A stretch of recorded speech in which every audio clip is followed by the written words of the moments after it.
Okay. Good afternoon, everyone. My name is Ann Dolan, and welcome to How to Keep Kids in Study Mode, even if they're distractible and have ADHD. I'm glad you're here today. We're going to be talking about lots of things, and don't worry, this webinar will be recorded. It's going to be about a 30-minute presentation, followed by about a 15-minute Q&A. A lot of these things I'm going to be talking about are in my ebook called Homeschooling During COVID-19, Stress-Free Ways to Keep Your Child on Track. And I just updated it the other day to reflect where we are in the school year. So you can easily download it by texting 55444 and then just type into the message box homeschool and it will be delivered to your inbox. And feel free to share the text number and the message name with your friends. Anybody can get the ebook. And if you have further need for resources, you can always visit my website, which is ectutoring.com. And just another housekeeping note, a lot of parents that I've been talking to on a daily basis are really concerned about the motivation level of your child, of their kids. And this Saturday, we're going to be hosting a special webinar. It's actually more like a conversation called Coffee and Conversation about motivation. And I have some special educators on the call too. And that's going to be this Saturday morning at 10 a.m. You can sign up for it on my website, which is ectutoring.com. And at the very top, you'll see a bar that says webinar series. Click on that and you will find the Saturday event. And then next Wednesday, we have a series of these webinars each Wednesday at lunchtime. We're doing one with a panel of 4 psychologists talking about how to plan the summer. So that should be a good one. Stay tuned for that. All right, so let's get started. As I mentioned, my name is Ann Dolan. I'm a former Fairfax County public school teacher. I taught 4th grade and 6th grade. And outside of the classroom, I traveled to kids' homes and tutored them on a one-to-one basis. And I found over time that that was my calling in life, helping kids on a one-to-one basis. I loved getting to know the kids, seeing their confidence and their grades improved, but I also loved getting to know their parents. And I saw this other dynamic in families surrounding homework and academics that I did not see as a teacher. And I found it incredibly fulfilling. So in 1998, when my oldest son was born, I took a leap of faith, quit my job, and started a tutoring business as its only employee. Now, 22 years later, my tutors and I have worked with lots of kids over the years. I employ well over 100 tutors, and we all still work with kids one-to-one, but it's different now. And I was worried when all of this coronavirus stuff came out. What would it be like not sitting with the child face-to-face next to each other? How would they do online, virtually? And it's really been fascinating to see how kids have adapted. They're really made for this. Kids, even the ones that are super distractible, I found in a one-to-one session are super motivated, they're focused, and they're engaged. And part of it is because they're grateful for the input in working with somebody online. But the technology now, with a lot of these drop-in whiteboards so that there's tons of collaboration, is really phenomenal. All right, so enough about me. That's not why you're here. You're here to talk about your kids. So here's the issue, that parents have had to become educators, and in some families, they've really become the homeschool police. The problem is we want our kids to be in study mode. They want to be in vacation mode. And it's further complicated when our kids are distractible, whether they have ADHD or not. It seems like everybody is distractible these days. And as parents, we're working from home.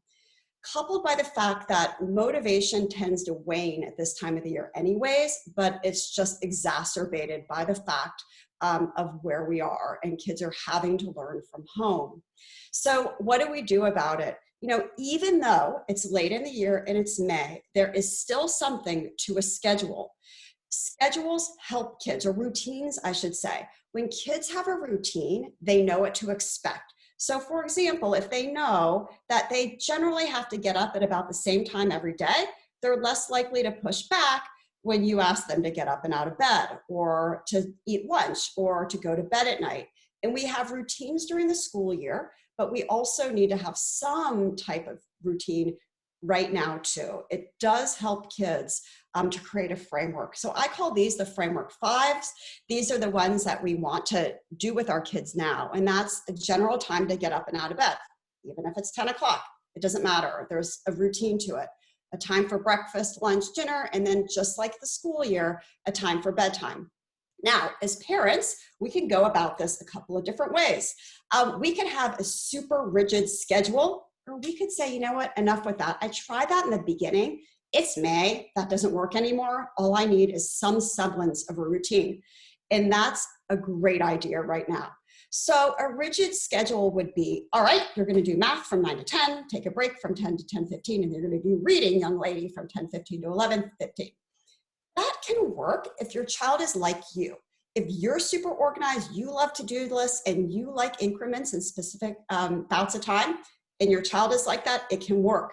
On the other hand, most kids that I know with ADHD or just some garden variety executive function issue don't function well like that, but they do need structure and they do need a routine. So it could be something like, all right, you eat breakfast, then you do math and language arts, and both of those things are done before lunch. That's an example of a routine. So this would be an example of a rigid schedule.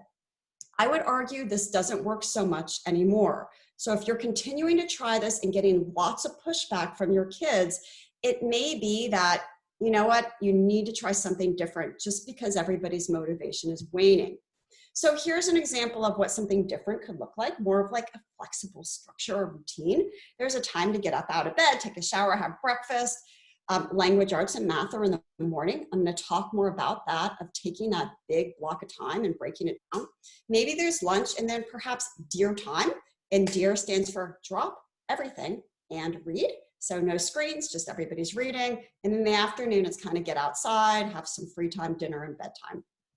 All right, so what do you do if some days just, we want to have a flexible schedule. And that means some days are going to be great and others not so much. So we need to blend and flex. And I remember as a teacher, I had those days where I'd be doing a math lesson and it just wasn't going over well. And I was frustrated. The kids didn't understand it. And some days I would say, you know what, we're not going to do this anymore. We're going to play math games. And I would separate the kids into stations or groups, and each table would get a math game and they would play a math game. So I suggest that because there could be wacky Wednesdays where it's just not going to work. And it's okay to be flexible and toss the plans to the side and do something fun with kids. Because at the end of the day, we want to think about as parents, what will our kids remember this time as in 5, 10, or 20 years? Because they will remember it. Is it going to be plagued by lots of emotional negativity, or will it not be so bad? And we want it to be not in the so bad category. So for that reason, it's probably not a time for lots of discipline. I've talked to many, many parents. I do webinars like these all the time. And a lot of parents will say, you know, I've had strict regulations on my kids' cell phones, and during the week, during the regular school year, they can't have any electronics except on weekends, but that's not working so well right now. And that's because kids do need that outlet. Now, so certainly there is going to be more screen time than there is during the school year, and that's okay. We still want to have routines and structure around it, and we certainly want to limit it, but it doesn't mean that it can't be a little bit more. So I also love the strategy blind eye. A friend of mine who's a psychologist gave me this strategy. And I actually did it with my youngest son, who's now a senior in high school. And he's been actually on a lot of video games lately. And I said to him, look, I'm willing to turn a blind eye with your video games, but I do expect you to do these couple of things each day. And we talked about the things that I wanted him to do. One was that he logs on time for his classes, and that he, it was given that he gets his homework done, but that he does his laundry and brings his laundry, because it's all over the floor in his room, to the laundry room every morning. So those are just, it was just a little negotiation we made. So the blind eye strategy could work. I'm willing to turn a blind eye with Netflix if you're willing to do these two things each day. All right, so the reality is, you know, we're all in a situation. And for many parents, they think that it's not going well and that they're not doing a good job. And I would argue that isn't true at all. We're doing the best we can, and we don't need to have high expectations for ourselves. This is not the time. I remember when all of this started, and many parents had the feeling that they had to recreate the study day, the school day, and that's not true at all. Because when you look at parents that want to homeschool their kids, they're not thrown into it, but they just say, hey, I want to homeschool instead of sending my kids to school. They're really only doing 2 to 3 hours of work, often only 2 a day, because when kids are working independently, it's a lot more intense. So if they are only working a short period of time a day, which is fine for given the situation right now, it can even be an hour if you're constantly battling with your kids. Whatever it is, we want to break down the time into chunks. Oh, and let me pause here for 1 second. I forgot to mention there's a Q&A feature at the bottom of your screen, and in about 20 minutes, I'm going to stop for Q&A. And so if you can populate your questions in there right now, that would be super helpful to me. So at the end, I can read your question out and give you some answers. So please put it in the Q&A, not the chat. Thank you. All right, so I mentioned, this block of time, preferably in the morning, and I'll talk about that a little bit more in a second, but that time should be broken into chunks. And I am a huge fan of timers. I love timers. I use them for kindergartners. I've used them for college students, and kids do really, really well with timers. This is one of my favorite ones. It's called the time timer. And I love it, not just for little kids, but I've used these, again, the same timer with older kids. There's a floating red disc that disappears as the time goes by.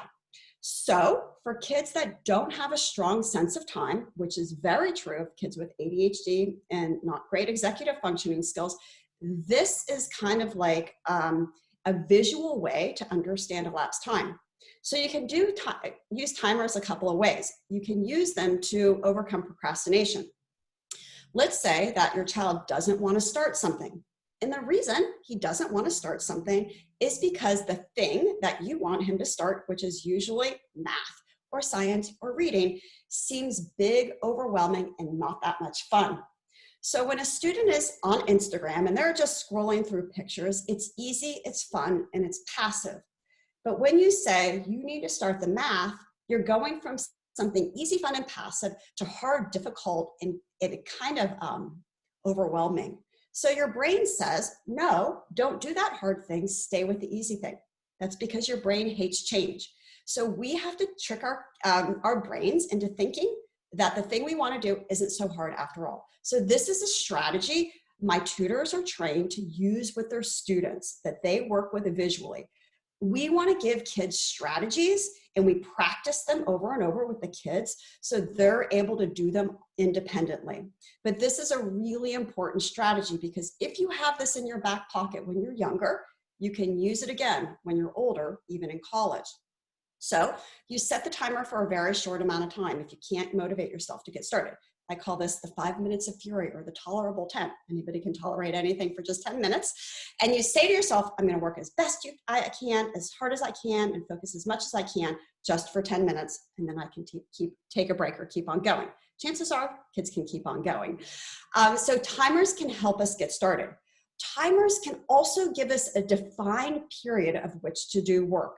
So it's interesting. There was a study done in the 80s by an Italian researcher who wanted to figure out, all right, what is this amount of time that people have the most motivation and focus and inertia to get things done? Can you focus the most over like an hour? Is it 2 hours? Is it 10 minutes? Is it a half hour? And what he found is by using this kitchen timer, it looks like a tomato. And by the way, in Italian, pomodoro means tomato. That's where it got the name Pomodoro technique. He found that it was actually 25 minutes for adults. That was the sweet spot of making yourself do something and sustaining your effort and focus at an alert enough level to get it done very well. So we can use the 25-minute period for kids to do their work. So let's say we say you need to do this for an hour. That's too long. but we can teach them to set the timer for 25 minutes. That works great for high school students and oftentimes middle school students. But if you find that your kids, especially the younger ones with attention issues, can't sustain that, I would suggest taking their age and adding 1 to start. So a 10-year-old would be 11 minutes, and see if they can sustain for that period of time to get work done. All right, so let's go over some nitty-gritty. When will this work get done? There's a fabulous book called When. It's by Dan Pink. And When is all about the timing of the day and when it's best to do things. Like, when is it best to do surgery? When is it best to do homework? And what we know through lots of research is that when any individual, a child, an adult, whoever, gets up in the morning, they have kind of like a medium level of motivation. But as they go on through the morning, their motivation and their vigilance and their mood and their energy and their focus gets better and better and better. And it gets better until around noon, or right around lunchtime. And then after that, bad news. It starts to drop off, and it drops off significantly. It drops off to the point at around 3 o'clock where it's in this thing called a trough. And a trough is really bad. That's when we feel like we don't want to do anything. So as adults, that's when we run to get a cup of coffee. For kids, that's when they're getting home from school in most years. And that's when we say, it's time to start your homework. And they say, I don't want to. That's why. They don't have that ability, that inertia to get going. So I bring this up for one main reason. If we want to get our kids to do heavy lifting, they don't like math, and we know that they got to get some math done. The best time for them to do it is sometime in the morning. Now, let's talk about how often they can do it. There's this thing called the forgetting curve. And the forgetting curve tells us that when we first learn something, it's really great. We're retaining the information as long as we're not distracted and we're learning it. But after 24 hours, we've actually forgotten already half of what we've learned. So that's not good. But it gets worse. By day 7, we only remember 10% of what we learned that first day. I bring this up because when kids get things like packets at the beginning of the year, at the beginning of the week, and they rush to get everything done on Monday, to turn it in by Friday, and they do nothing the rest of the week, it's not great for the retention. It's better if they spend maybe 15 minutes a day doing a little something than everything on one day. And that's because of the forgetting curve. So when we work with kids during the year on study skills, one of the most important things we work with on kids is the study habit. Instead of procrastinating and studying, say, an hour on Thursday night before a quiz on Friday, although you'll do fine on Friday, if you cram, you're not going to remember it long-term later on. So it's better for your brain to do 20 minutes Tuesday, 20 minutes Wednesday, 20 minutes Thursday, so that you can retain it longer term. All right, so we talked about when will it get done. Let's talk about where will it get done. So for younger kids, I love the idea of setting up stations. And you may do this now, but you may also keep it for over the summer when you still want your kids to engage in some learning. Truth be told is that a lot of our kids, even if they have done things now, they're really missing out on core information. And if we say, I'm done with this, you're not doing anything over the summer, it's a bad idea. Kids need to be working, even if it's a little bit, over the summer so that because of that forgetting curve, they don't forget everything they learned. They need to keep up their skills.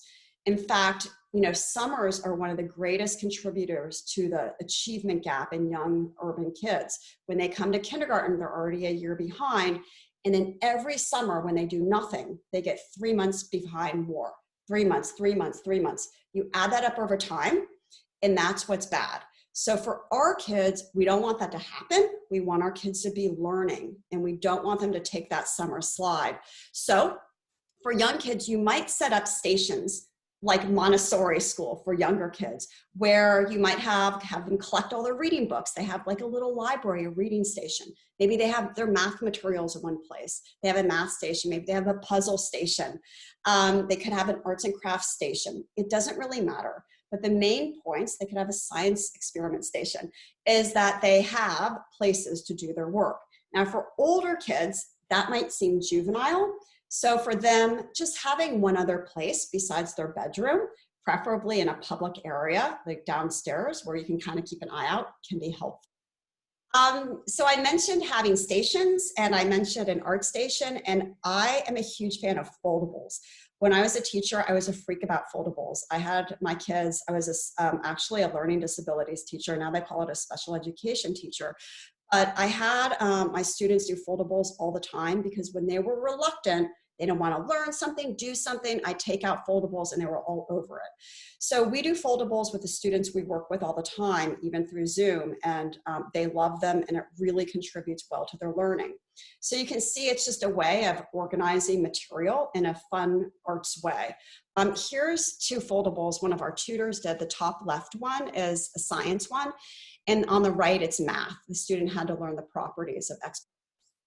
On the bottom left, you can see a foldable with a YouTube link. And if you showed this to your child, they would probably say, oh yeah, a foldable, I know what that is. So for example, if they're reading a book and you want them to do some writing and they're really giving you a hard time, they can create a foldable, and each flap can be a chapter. So they can write a quick synopsis and draw a picture. And that's a fun way to get writing in. Now, for younger students, we might want to be more specific and give them choices. I got this graphic from a Washington Post article on working from home and helping our kids to be independent. And I love this one because the mom, she had 3 sections on this piece of poster board. And on the left, she had all the things her son Max could do for the day. And then in the middle, he took the one thing he wanted to do at the time, and he put it in the section that says Max is doing. And when he finished it, he put it on the right that said Max is done. I made this for a student. It's basically other choices that they can do during a specific time frame. So this would be for a little bit older student, maybe older elementary, even younger elementary. So, you know, they have to get something done in language arts. Maybe they have something from school and you want to give them something else. You can say, here's the choices. You come up with them with your child. Here are the 4 choices. You pick the 2 things you want to do today. And this would be a good time to pull out the timer, allow them to set it for say 20, 25 minutes. And they can play, for example, Brain Pop Junior for 25 minutes or do their assigned workbook pages. So giving kids choices is really great. For younger kids, we can say things like, do you want to start with math or do you want to start with spelling? But for older kids, that's not going to go over so well. So we may just even ask in the morning, what's your day like today? What are your priorities? And in a perfect world, your child will say, well, gee, Mom, I have some tests coming up, or I need to do a few things. Let me start with my chemistry, and then I'll do my geometry, and I can't forget about that English essay. If your kids are like mine, they're not going to say that. But by asking the priorities question, you will get their executive functions fired up so they can start thinking what they're going to do first, second, or maybe even third. Oh, this is one that one of our tutors made, this little chart for her students. And she said, I just got tired of asking my kids, tell me what's going on, or how are you doing? And she'd get things like, fine, good. So she had them create on the left their class name. And then she had to, each student had to, for each class, write what they're learning, their level of enjoyment from 1 to 10, their difficulty 1 to 10. By the way, I love asking kids scale of 1 to 10 questions. Favorite things and their least favorite things. And this was like the jumping off point that really got them talking about their kids. It might be hard coming from a parent to do these things. So oftentimes as tutors, kids are much more willing to listen to us and go along with our ideas. We usually ask them lots of questions so they can figure it out themselves. But you can ask things like, instead of what'd you do in class, oh, on a scale of 1 to 10, how is your class today? That might be a better question to get kids talking. So even if at this time of year, if your kids do have work to do, some do and some don't. Some school districts have been great about online schooling, some not so much. But if your child does still have work, one of the best things we can do in the morning is get them started. So it could be they have lots of things that have to be accomplished in the week, and we want to help them in the morning figure out their to-do list. So we might say, tell me what you have on tap today. What are your priorities? And if your child is okay with doing it, I recommend using a whiteboard. I'm a huge fan of whiteboards. Kids actually really like whiteboards. We use them all the time for our students. And it allows kids to write down their priority, like maybe the 2 things they have to get done today or the 3 things. And it's helpful because that's a visual. A visual always trumps a verbal. That's far better than saying, don't forget your math, or do you have a science assignment? When it's visually appealing to kids and they see it, they're more likely to get it done. So if you feel like you've been at war with your kids, there's lots of friction over what they're going to do, when they're going to do it, how they're going to do it, I may recommend taking a step back and seeing if there's a software that can do the teaching for you to get you out of the power struggle. There's a few that I can recommend. One is called Scholastic Learn at Home. There's also Brain Pop. That would be for older elementary kids, like 5th, 6th, middle, and high school. And then there's Brain Pop Junior for younger kids. And one of my favorite ones we actually use a lot for math is called IXL. And it's adaptive, so it allows kids to learn a math skill. And if they're not so hot with it, it will reteach it. It figures out what they're doing wrong, and it will reteach it. So we often use these in tandem with tutoring because kids also need that personal touch to go through the problems and see where their mistakes are. It really reduces the frustration. So here is an example of Brain Pop. You can see they can really learn anything. And then within each unit, they can pick specific things. So in the end, if kids still have assignments, even though it's late in the year, I really recommend as much as possible they do them together. I mentioned in the beginning that Zoom has a whiteboard feature that allows for collaboration, which is great. And there's another one called bitpaper.io, which is a drop-in whiteboard we often use with kids. It allows them to save things to a PDF, and that's terrific as well. So if you're working from home and sometimes you just have to have boundaries to get your work done, as I mentioned, a visual is better than a verbal. So it's better to use a system where they can see it instead of saying, hey, Susie, I'm on a conference call. Don't bother me for a half hour. Susie's going to forget.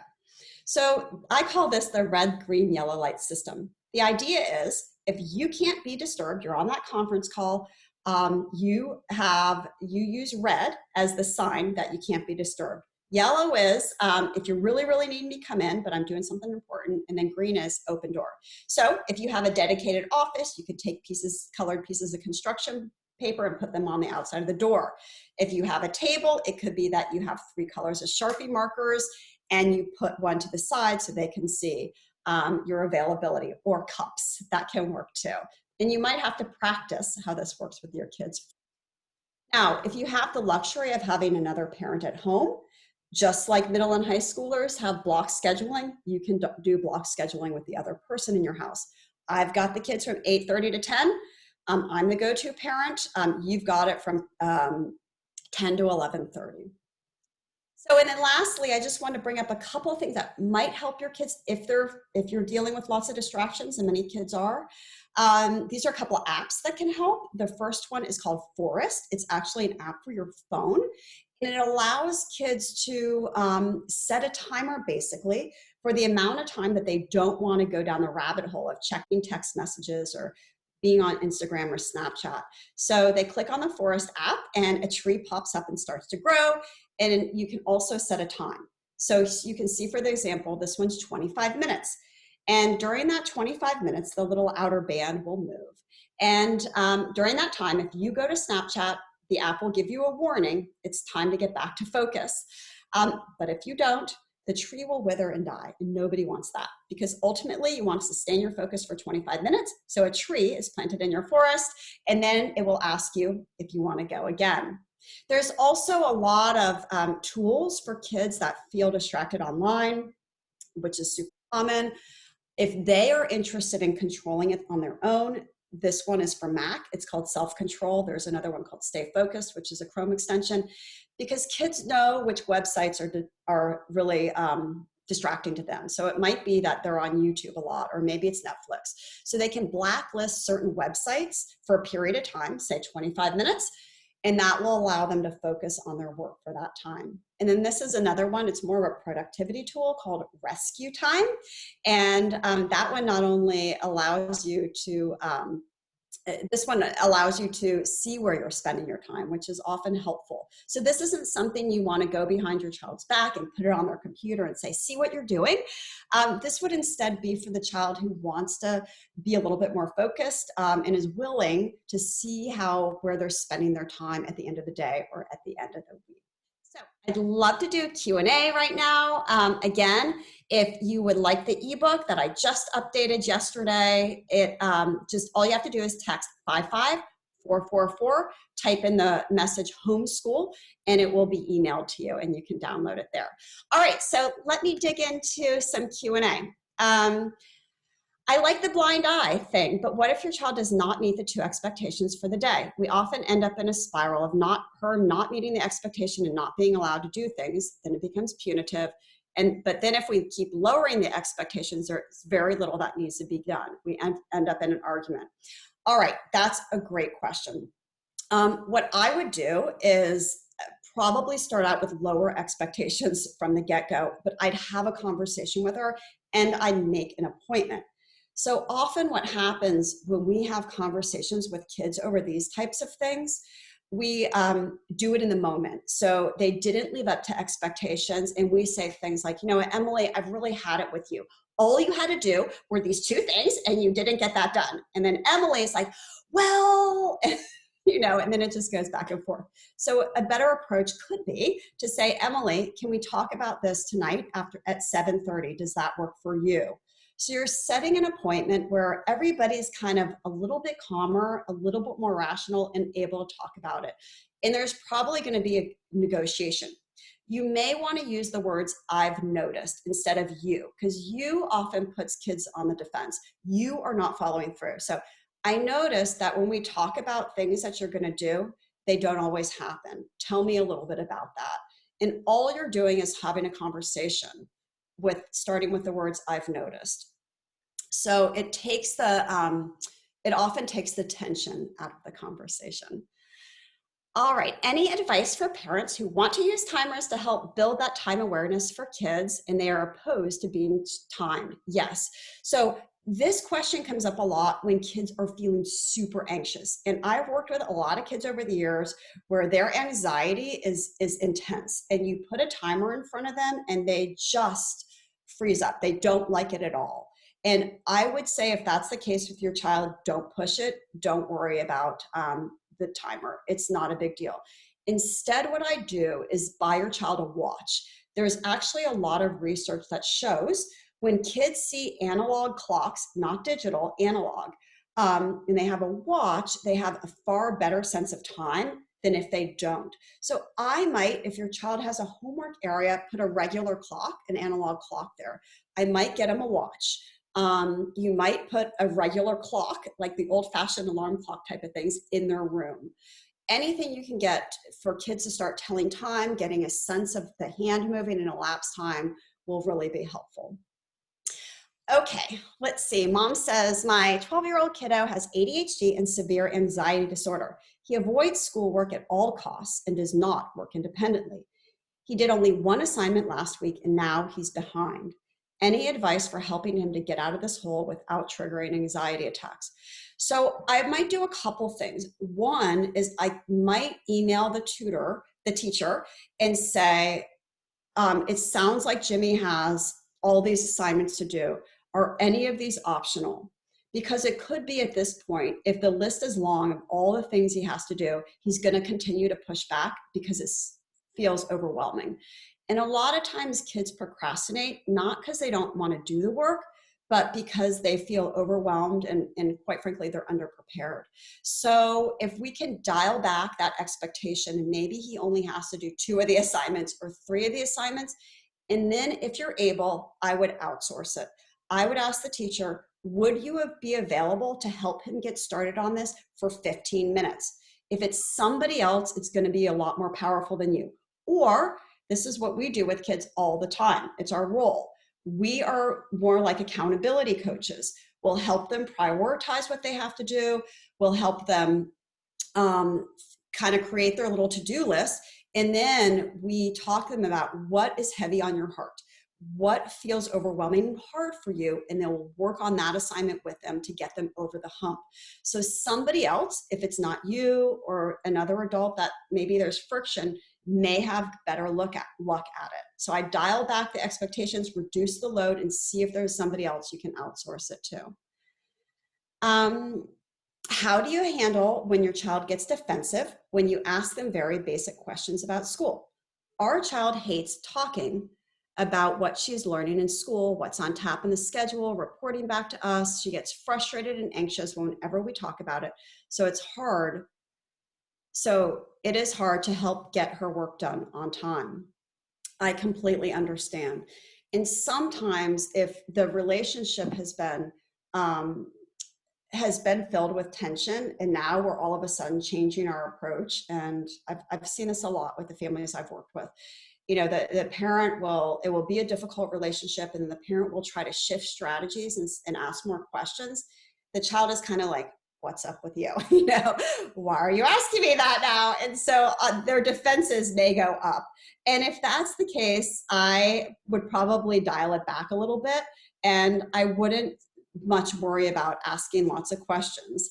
I might kind of what I mentioned earlier when I said setting up an appointment. So I might set up an appointment, and it's very clear what the appointment is going to be about. In this appointment, let's talk about ways that a list can be created. So I'm not using you. You need to create a list, but it's just, let's talk about how that list can be created. And there's a task that needs to happen in that appointment. That might help them to get started and to have something to jump off at. And it might feel a little bit more tangible and more black and white than a conversation, especially if the conversation involves why. Why didn't you get that done? Why is that hard for you? Why didn't you turn that in? Why questions seem to put kids on edge because they feel big and it's hard for them to answer. So having a reason for the meeting can help. Okay, let's see. I got the timer. My 4th grade daughter said she didn't want to use it because she doesn't like timers. She hates timers. I told her it was okay because I could use it. I time myself doing the dishes for 20 minutes because it's not something I enjoy. That's a great idea. Once she saw me do it, she took the timer and has been using it. Also, if she's not done when the timer goes off, she gets to decide if she wants to continue or not. I love that. So you model the behavior. I like that because it sounds like your daughter's initial reaction was like, hey, if you told me to do something, I'm not doing it. But because she saw you do it, she's willing to do it. Yes, that is true. Kids are funny like that, aren't they? So thank you for bringing up that modeling technique. All right, we usually start out with a pretty good Monday and Tuesday. Then by midweek, our routine gets a little loose and gets out of control, and the daily homework schedule gets thrown out, and I give up since I have work to do. Any advice? Yes, that's so common, and it's okay. So what I might say is, instead of approaching it a week at a time, I might just approach it a day at a time.